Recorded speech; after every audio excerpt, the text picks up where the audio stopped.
திருத்துறைப்பூண்டியில் மழை வெள்ளத்தால் பாதிக்கப்பட்ட விவசாயம் மற்றும் பொதுமக்களுக்கு நிவாரணம் வழங்க வேண்டும் உள்ளிட்ட பல்வேறு கோரிக்கைகளை வலியுறுத்தி தேமுதிகவினர் கண்டன ஆர்ப்பாட்டத்தில் ஈடுபட்டனர். திருவாரூர் மாவட்டம் திருத்துறைப்பூண்டி பழைய பேருந்து நிலையம் காமராஜர் சிலை அருகே தேமுதிகவினர் கண்டன ஆர்ப்பாட்டத்தில் ஈடுபட்டனர்.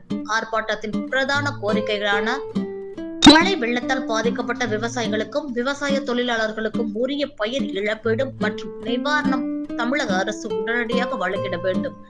2022, 23, 24 ஆகிய ஆண்டு பயிர் காப்பீட்டுத் தொகை அனைத்து விவசாயிகளுக்கும் வழங்கிட வலியுறுத்தியும், இளைஞர்களின் எதிர்காலத்தை வீணாக்கும் கஞ்சா போன்ற போதைப் பொருட்களை தடுக்க தவறிய தமிழக அரசை கண்டித்தும், மின்கட்டணம் உயர்வு மற்றும் சொத்து வரி உயர்வை திரும்ப பெற வலியுறுத்தியும் தேமுதிக மாவட்ட செயலாளர் பாலசுப்ரமணியன் தலைமையில் தமிழக அரசை கண்டித்து 50க்கும் மேற்பட்ட தேமுதிகவினர் கண்டன ஆர்ப்பாட்டத்தில் ஈடுபட்டனர். இந்த ஆர்ப்பாட்டத்தில் மாவட்ட அவைத் தலைவர் பழனிவேல், நகர செயலாளர் முரளி, ஒன்றிய செயலாளர் தெற்கு பால்ராஜ், வடக்கு ஒன்றிய செயலாளர் குமார், முத்துப்பேட்டை ஒன்றிய செயலாளர் மற்றும் மண்ணை நீடாமங்கலம் உள்ளிட்ட கழக நிர்வாகிகளும் ஒன்றிய செயலாளர்களும் கலந்து கொண்டனர். ஆர்ப்பாட்டம் முடிவில் மாவட்ட தொழிற்சங்க தலைவர் ராஜேஷ் நன்றியுரை ஆற்றினார்.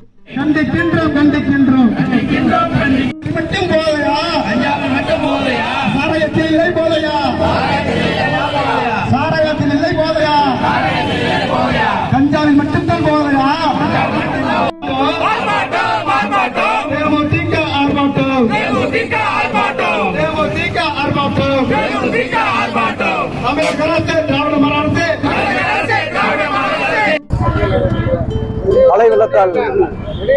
மழை வெள்ளத்தால் பாதிக்கப்பட்ட விவசாயிகளுக்கு தமிழக அரசு உடனடியாக விவசாயிகளை தமிழக முதலமைச்சர் உடனடியாக இந்த பகுதிக்கு, இந்த டெல்டா பகுதிக்கு, திருவாரூர் மாவட்டத்திற்கு வருகை புரிந்து முறைகேடு இல்லாமல் ஆய்வு செய்ய வேண்டும். அது முதலமைச்சரே நேரடியாக வந்து ஆய்வு செய்யணும். ஆய்வு செஞ்சு விவசாயிகளுக்கு உரிய இழப்பீட்டுத் தொகை கொடுக்கணும். பொதுமக்கள் நிறைய பேர் பாதிக்கப்பட்டு இன்றைக்கு வீடுகள் இடிந்து மக்கள் பாதிக்கப்பட்டு கொண்டிருக்கிறார்கள். அவர்களுக்கு உரிய நிவாரணத்தை வழங்க வேண்டும் என்று நாங்கள் தேசிய முற்போக்கு திராவிடர் கழகத்தின் சார்பாக கேட்டுக்கிறோம். தமிழ்நாடு முதலமைச்சரை நான் கேட்டுக்கிற ஒரு முக்கியமான ஒரு விஷயம் என்னன்னா, இன்றைக்கு போதைப் பொருள் தமிழ்நாட்டில் வந்து ரொம்ப அதிகமாச்சு.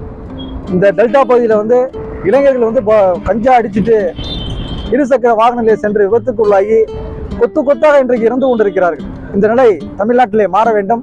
அதற்கு டிவியில் மட்டும் பேசாம இதற்கு முக்கியமான ஒரு அமைச்சரை ஒதுக்கி முதலமைச்சர் வந்து இதற்கு தீர்வு காண வேண்டும் என்று தேசிய முற்போக்கு திராவிட கழகத்தின் சார்பாகவும் எங்களுடைய கழக பொதுச் செயலாளர் அந்நியார் சார்பாகவும் கேட்டுக்கொள்கிறோம்.